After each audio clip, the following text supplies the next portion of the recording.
ഒരു അടിപൊളി അടാറ് കോമ്പിനേഷനാണ് ബൂരിയും ബീഫും. ഗ്രേവി ടൈപ്പ് ബീഫും വലിയ ബൂരിയും.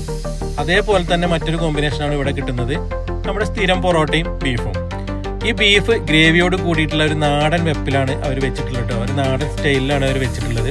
അപ്പോൾ ആ പൊറോട്ടയുടെ മേലേക്ക് ഈ ഇരിക്കുന്ന ബീഫ് എടുത്തിട്ട് അങ്ങോട്ട് തട്ടണം. ആ ഗ്രേവിയോട് കൂടി തട്ടിയിട്ട് ബീഫിൻ്റെ പാത്രം അങ്ങോട്ട് മാറ്റി വെച്ചിട്ട് ഈ ബീഫ് അതിൻ്റെ ഗ്രേവി അതിലേക്ക് പൊറോട്ടയിലേക്ക് ഇങ്ങനെ ഇറങ്ങി കുതിർന്ന് വരുന്ന ആ ഒരു സമയത്ത് പൊറോട്ട ഇങ്ങനെ മടക്കി എടുത്ത് പൊക്കി അതിൽ നിന്നൊരു കഷ്ണം എടുത്തിട്ട് ആ ബീഫും കൂട്ടി പിടിച്ചാൽ എൻ്റെ മോനെ ഏതാ ലെവല് സാധനം എന്നറിയാം.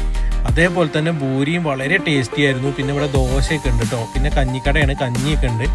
അപ്പോൾ ഇതൊരു നല്ല ഒരു ഫുഡ് സ്പോട്ടാണ്, അടിപൊളി ഒരു സ്ഥലത്താണ് കേട്ടോ. നിങ്ങൾ ഇത് എന്തായാലും നിങ്ങളൊന്ന് എക്സ്പ്ലോർ ചെയ്യേണ്ട ഒരു കടയാണ്.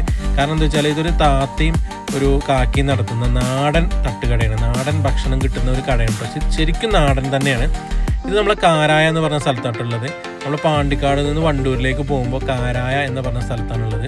ശരിക്കും നാടൻ ഭക്ഷണശാല എന്നുള്ളത് പേര് അന്വർത്ഥമാക്കുന്ന രീതിയിൽ അടിപൊളി ഒരു അടാറ് കടയാണ് കേട്ടോ, ഹോട്ടൽ അൽ മദീന.